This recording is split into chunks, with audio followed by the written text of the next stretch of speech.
Amaringone arambay Diñaax joor diñaax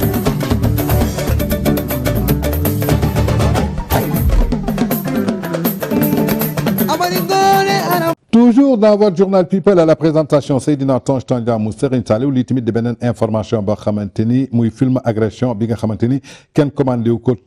ku dul doomu bu jigéen bi nga xamante ni waykat bi nga xamante ni Alioune Mbaye Nder mooy papam moom daal moom la ñuy retracé waat film agression boo xamante ni commandité woon na ko muy l'affaire avait fait le chou gras de la presse. La fille du célèbre chanteur Alioune Mbaye Nder, Adja Ndeye Mbaye, avait commandité l'agression de notre prétendant Mohamedou Moustapha Diagne alias Selfie qui a été délesté de plus de 3 millions de francs CFA. Hier, le substitut du procureur a requis la réclusion criminelle à perpétuité contre les accusés. kii daal di doomu Alioune Mbaye Nder bu jigéen bi nga xamante ni moom la ñu tuddee Adja Ndeye Mbaye moom moo commandité woon benn agression ci nga xamante ni kii lañ ko defoon muy Mohamedou Moustapha Diagne ñu gën ko xam ci Selfie ginnaaw loolu si la ñuy jëloon ci kooku nga xamante ni agressé nañ ko lu toll ci 3 millions de francs CFA ginnaaw nag bi ñuy jàkkaarloog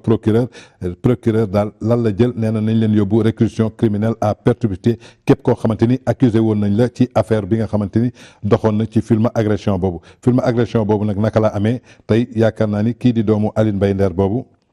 je crois que moom ci boppam kii ñu agressé woon du kenn ku dul Mohamedou Moustapha Diagne muy commerçant ñu gën ko xam ci turu Selfie moom ci boppam dafa regretter carrément lu tax mu waroon doxaan kii nga xamante ni mooy Adja Ndeye Mbaye jàppale ni que daal kii ñu agressé moom dafa jëloon bëtam teg ko ci doomu Alioune Mbaye Nder boobu di Adja Ndeye Mbaye mu bëggoon ko doxaan bëgg a génn ak moom maanaam ngoroyoo la bëggoon ak moom mais ginnaaw loolu nag mi ngi xamal ni que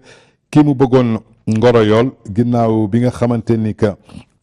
Adja Ndeye Mbaye boobu la bëggoon ngoroyool kooku moo indi ay agresseurs yi agressé ko ba noppi jël ci moom lu toll 3 millions moom rëccu na lu taxoon muy ngoroyo kooku ba tey suñu sukkandikoo ci lu mu wax nee na cette dernière qui n'avait Dieu que pour sa fortune l'a dépouillé le 13 octobre d'une valeur de 3 millions de francs CFA. Le 1er octobre 2019, après avoir mûri son projet criminel, la fille de l'artiste a sollicité l'aide de son amant Amadou Sow qui est allé à la rencontre d'Ahmed Bangoura, qui à son tour l'a mis en rapport avec un certain El Hadj sans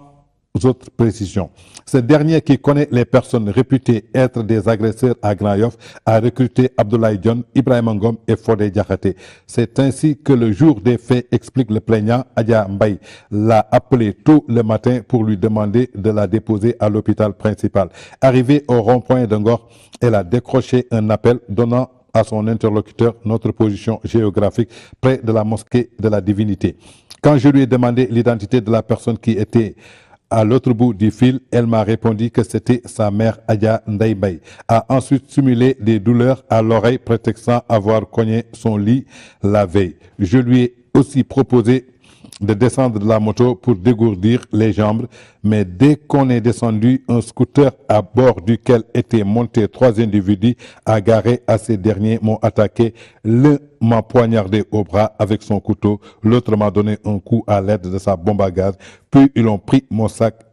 en arrêt la partie civile qui a évalué son préjudice à plus de 3 millions de francs. Alioune Mbaye Nder, lui, a remis 1 100 000 francs par l'entremise de son avocat. Interrogés sur les faits, les accusés tentent de se soustraire à la responsabilité pénale. Toutefois, Adja Mbaye a reconnu avoir dénoncé le plaignant à son ex-petit ami et non moins père de son enfant Amadou Sow. J'ai eu un enfant avec Amadou Sow en 2017. À l'époque, j'avais 16 ans et nous étions élèves tous les deux. Après la naissance de notre enfant, nous avons continué et nous fréquenter. Je lui ai fait savoir que la partie civile me draguait. Au début, on n'a pas parlé d'agression, mais il était convenu de lui tendre un piège, précise-t-elle.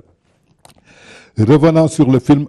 de l'agression, l'accusé indique que c'est le plaignant qui l'a appelé tôt le matin et elle a profité pour lui demander de la déposer à l'hôpital principal. Au cours de route, il a cogné orteil. Vu qu'il saignait, il m'a demandé de descendre de la moto. C'est à ce moment que les assaillants l'ont attaqué. Raconte l'ami en cause qui révèle s'être marié après avoir bénéficié d'une liberté provisoire.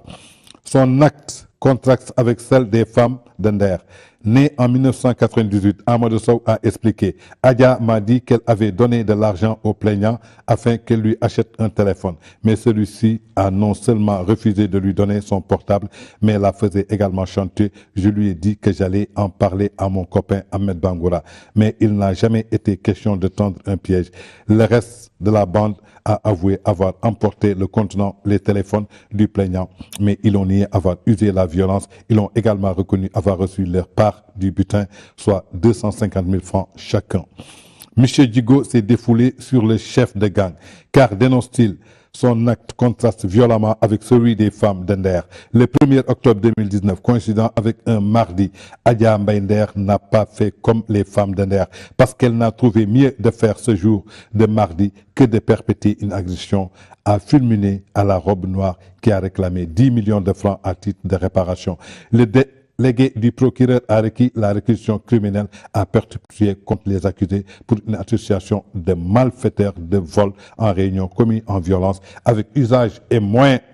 temporaires du travail. La défense sollicite une application bienveillance de la loi pénale délibérée le 17 mai prochain. En tout cas muy doomu Aline Mbaye Nder bu jigéen bi nga xamante ni mooy Adja Mbaye ginnaaw bi nga xamante ni que kooku commerçant boobu ñu dippee selfie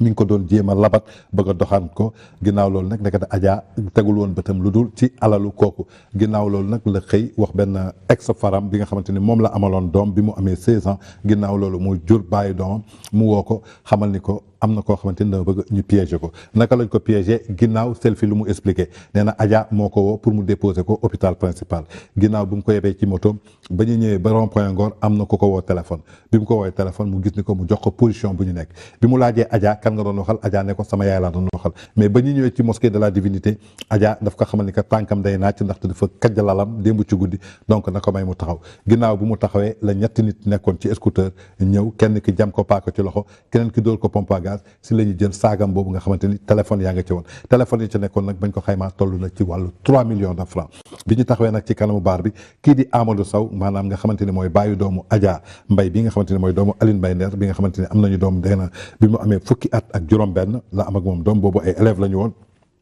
kooku lu ma xamle nee na Adja dafa ñëw ne ko kii kat dama ko jox xaalis pour mu jëndal ma téléphone mais boobu ba léegi joxuma téléphone bi te mi ngi may chanteloo di ma chanteloo si la ko wax benn xaritam bu tudd Bangoura si lañ def get appen pour daal ci kooku ginnaaw loolu tamit Bangoura bi mu assuré nee na bañ jëlee sac bi jël nañu téléphone yi jël lépp moom ku nekk jël na wàllam séddale nañ ko ku nekk am na lu toll ci 250 000 ginnaaw loolu nag substitut du procureur moom daal nee na nañ leen yóbbu ñoom accusé yëpp ci incursion criminelle.